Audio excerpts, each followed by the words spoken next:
जब थकान एक आदत बन जाए और अपने सपने चुप हो जाएं, तब उम्र नहीं एक मजबूत इरादे की ज़रूरत होती है, क्योंकि हमारा वही इरादा हमें ज़िंदगी को फिर से जीना सिखाता है। ग्रो अप योर लाइफ में आप सबको श्वेता का प्यार भरा नमस्कार। हमारी उम्र कुछ भी हो, शुरुआत वहीं से हो जाती है जहाँ से हमारे अंदर छोटी सी बदलाव की चिंगारी जलती है। सबसे पहले खुद से मिलवाती हूँ, ये है आज से 15 साल या 18 साल पहले की श्वेता, जिसे खुद पर कॉन्फिडेंस बिल्कुल नहीं था। चाहे कुछ भी हो जाए, जो सही को सही और गलत को गलत बोलना नहीं जानती थी। उसे तो ये भी नहीं पता था कि बदलाव, सेल्फ लव, ग्रोथ जैसी कोई चीज़ इस दुनिया में होती है। कभी अपनी पुरानी एल्बम में उस पुरानी श्वेता से मिलवाऊंगी जिसे देखकर आप पहचान नहीं पाएंगे। उस पुरानी श्वेता को लगता था कि बस जो मिला है वही उसकी किस्मत है। पुरानी श्वेता तो ये भी नहीं जानती थी कि अपनी बात को रखना भी एक हिम्मत होती है। अपने अंदर चल रही फीलिंग्स को भी नाम देना जरूरी होता है। इस पुरानी श्वेता से नई श्वेता बनने की कहानी एक दिन की नहीं है, बल्कि 15 से 20 साल लग गए हैं। तो मेरी लाइफ का सबसे पहला लेसन ये है, जिसे मैं हर वीडियो में आप लोगों के साथ शेयर करती हूँ, जिसे मैंने खुद से सीखा है। और जब कभी भी नई चीज़ों को सीखने की कोशिश करती हूँ, डर लगता है, तो खुद में दोहराती हूँ, और ये वो बात है, बदलाव एक दिन में नहीं होता, लेकिन एक दिन जरूर होता है। चाहे आपकी उम्र कुछ भी हो, यदि अपनी लाइफ में कुछ भी बदलना चाह रहे हो, बदलाव छोटा या बड़ा हो सकता है। जैसे कल ही मुझे एक कमेंट आई थी कि दी मैं सिलाई सीखना चाहती हूँ, पर मुझे डर लगता है क्या मैं सीख पाऊंगी। किसी को अपना वेट लॉस करना है, किसी को अपनी पढ़ाई फिर से शुरू करनी है, किसी को होम मैनेजमेंट सही तरीके से सीखना है। जब कभी भी हिम्मत हारने लगे तो खुद से कहें कि बदलाव एक दिन में नहीं होता, लेकिन एक दिन जरूर होता है। मेरी वीडियोस में मैं बिल्कुल प्रैक्टिकल बातें आप लोगों के साथ शेयर करती हूँ, और शायद यही वजह है कि आप लोग मुझसे इतना कनेक्टेड फील कर पाते हैं, या मैं भी आप लोगों से, भले ही कैमरे के इस तरफ क्यों ना हूँ, बहुत अफेक्शन महसूस करती हूँ। मेरी लाइफ का दूसरा सबसे इम्पॉर्टेंट लेसन, या इसे मैं पहले स्थान पर भी रख सकती हूँ, जिसे मैंने कई वीडियो में आप लोगों के साथ शेयर किया है। इस एक लाइन को पढ़ने के बाद मुझे हिम्मत मिली थी, और मेरे अंदर के बदलाव की कहानी यहीं से शुरू हुई थी। न्यूज़पेपर या मैगज़ीन की कटिंग थी। आज तक मैंने इस कटिंग को संभाल कर रखा है, मेरे ससुराल में मैंने रखा हुआ है एक पर्स के भीतर। उसमें जो कुछ भी लिखा था उसका मतलब समझाती हूँ। उसमें लिखा था कि आज आपके पास चाहे जैसी भी परिस्थिति हो, उसी परिस्थिति में और वहीं से एक नई शुरुआत करो। उन्हीं संसाधनों के साथ आगे बढ़ने की कोशिश करो। इसका मतलब ये होता है कि अपनी लाइफ में कुछ भी नया करने के लिए कई बार हम केवल इंतजार में रह जाते हैं। जब परिस्थिति अच्छी होगी और ये चीज़ें मेरे पास आ जाएंगी, तब इस काम की शुरुआत करूंगी। परिस्थिति कभी अच्छी नहीं होती, बल्कि उसे अच्छा बनाने के लिए हमें शुरुआत करने की ज़रूरत होती है। बहुत से ऐसे लोग हैं जो बिल्कुल छोटे छोटे से डिसीजन लेने से पहले ये सोचते हैं कि ये वाली चीज़ें सही हो जाएंगी तब इस काम को शुरू करूंगी। सोचते सोचते दिन, महीने, साल और बरसों गुजर जाते हैं, लेकिन परिस्थिति कभी अच्छी नहीं होती है। इसीलिए शुरुआत हमेशा आज में होनी चाहिए।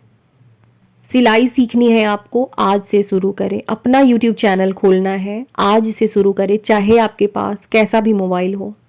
यदि इस बात को सोचते रह जाइएगा कि एक अच्छा मोबाइल लेने के बाद शुरू करूंगी, एडिटिंग करना सीख लूंगी तब शुरू करूंगी, तो याद रखिए वो दिन कभी नहीं आएगा। सिर्फ इस एक लाइन को पढ़ने के बाद मेरी परिस्थिति, मेरी सिचुएशन जैसी भी थी, वहीं से मैंने छोटे छोटे से स्टेप्स लेकर अपनी लाइफ को इम्प्रूव करना शुरू किया।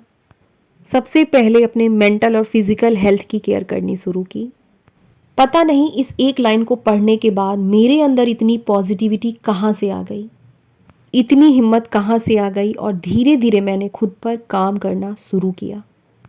अपनी सोच पर काम करना शुरू किया, अपनी आदतों पर काम करना शुरू किया। मैंने ये समझना शुरू किया कि आपकी परिस्थिति चाहे जैसी भी हो, हर परिस्थिति में ये सोचना ज़रूरी है कि इस सिचुएशन में मैं अभी क्या कर सकती हूँ।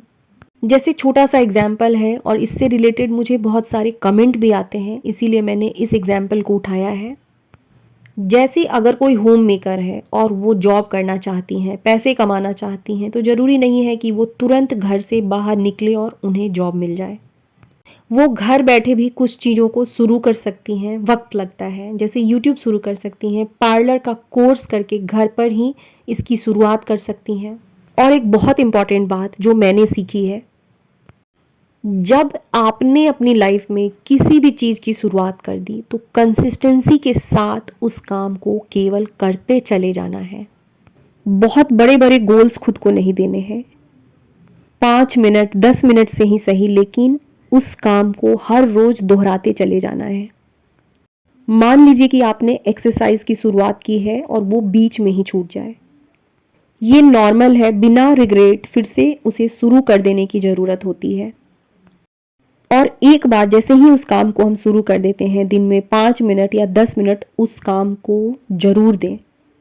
स्टिचिंग से रिलेटेड ही एक क्वेरी आई थी, मैंने उन्हें आंसर भी यही दिया था कि आप कम से कम 5 मिनट 10 मिनट सिलाई का सामान लेकर के बैठिए ज़रूर। बहुत ही आसानी से आप चीज़ों को सीख जाएंगी। किसी भी काम को करने में वक्त लगता है और इसके साथ पेशेंस की ज़रूरत होती है। अपनी बात बताती हूँ, इससे शायद जो लोग YouTube पर अपनी वीडियो बनाते हो उन्हें कुछ फ़ायदा भी हो। लास्ट 51 डेज से मेरी वीडियो बिना एक दिन भी गैप किए हुए रेगुलर आ रही है। मैं हर रोज़ वीडियो अपलोड कर रही हूँ। इस कंसिस्टेंसी को कैसे बनाया मैंने? हर रोज़ वीडियो अपलोड करने के नाम से मुझे भी डर लगता है, क्योंकि YouTube पर बहुत बड़े बड़े क्रिएटर्स हैं जिनकी पूरी टीम है, वो लोग भी हर रोज़ वीडियो अपलोड नहीं कर पाते हैं।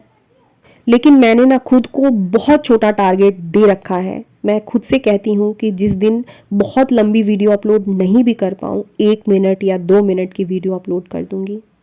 जिस दिन बिल्कुल ऐसी हालत होती है कि मुझे लगता है कि अब वीडियो अपलोड नहीं कर पाऊँगी, मोबाइल लेकर बैठती हूँ। सिर्फ पेशेंस के साथ बैठने भर की देरी होती है, टॉपिक चुनने भर की देरी होती है और वीडियो कंप्लीट हो जाती है। मेरा मानना है, मेरा पर्सनल एक्सपीरियंस है कि जब किसी रास्ते पर आप सच्चे मन से चलने लगते हैं, वैसे लोग वैसी परिस्थितियां भगवान आपके सामने ला करके रख देता है। कंसिस्टेंसी को लेकर के बहुत सारे लोग, मेरी यूट्यूब की ही जो सब्सक्राइबर्स हैं, जो मेरी फ्रेंड्स हैं, मुझे सिखाती रहती हैं कि दी जिस दिन आप वीडियो अपलोड नहीं कर पाओ, अपनी डेली लाइफ दिखा दिया करो, क्योंकि हमें आपसे कुछ ना कुछ सीखने को ही मिलता है। एक और कमेंट आई थी कि जिस दिन आप वीडियो नहीं बना पाओ, केवल बैठ करके ही बोल दो, हमें आपको सुनना अच्छा लगता है। एक और कमेंट थी कि दी जिस दिन आप वॉइस ओवर नहीं कर पाओ, केवल म्यूजिक और टेक्स्ट के साथ ही वीडियो डाल दो। आजकल साइलेंट ब्लॉग भी बहुत चलता है। मेरे अंदर भी ये सारी आइडियाज़ पहले नहीं थे, आप लोगों ने ही मुझे बताई है। एक और कमेंट थी जिसे मैं कई बार फॉलो भी कर लेती हूँ। उन्होंने लिखा था कि दी ये जिस दिन आप वीडियो को शूट नहीं कर पाओ तो पुरानी वीडियो की कुछ क्लिप्स को ऐड कर दो, स्टिचिंग से रिलेटेड हो, जिसे हम फिर से देख लें और आपकी बातें भी सुन लें। कहने का मतलब है कि अपनी लाइफ का कोई भी कदम जब आप ईमानदारी से आगे रखते हैं, थोड़ी परेशानियां शुरू में ज़रूर आती हैं, लेकिन बाद में आपको वैसे लोग, वैसे सिचुएशंस मिलने लगते हैं। पहले भगवान आपकी परीक्षा लेता है, बाद में वही सहायता करने के लिए लोगों को भेजना शुरू करता है। एक और बहुत इंपॉर्टेंट पॉइंट है जिसे मैंने अपनी लाइफ में 40s के बाद सीखा है। इस एक बात को मैंने अपना मंत्र बना लिया है। वो मंत्र ये है कि जीवन मेरा तो इसकी जिम्मेदारी भी मेरी, मैं अपने लाइफ की 100% रिस्पॉन्सिबिलिटी लेती हूँ। I take 100% responsibility of my life.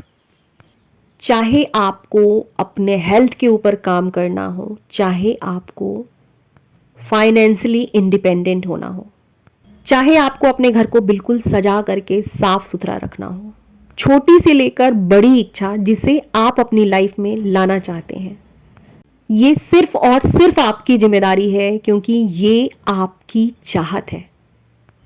I take 100% responsibility of my life. बहुत पावरफुल ये लाइन है। जब बार बार इस एक लाइन को खुद से कहना शुरू करते हैं, हमारा माइंडसेट चेंज हो जाता है। हमारे सोचने और समझने का तरीका बदल जाता है, रास्ते अपने आप नजर आने लगते हैं। ये थी पुरानी श्वेता से नई श्वेता बनने की कहानी। मेरी कहानी आज भी जारी है। मैंने खुद से वादा किया है कि जब अपनी आखिरी सांसें लूंगी तो खुद पे प्राउड फील करूंगी। खुद से कहूंगी कि मेरा जीवन व्यर्थ नहीं गया, मेरा जीवन लोगों के और मेरे खुद के काम आया। मेरी तरफ से ढेर सारा प्यार आप सबके लिए जो कैमरे के उस तरफ बैठी मेरी बातों को सुन रही हैं। कल फिर मिलते हैं किसी नई टॉपिक के साथ। तब तक के लिए आप सबको श्वेता का प्यार भरा नमस्कार।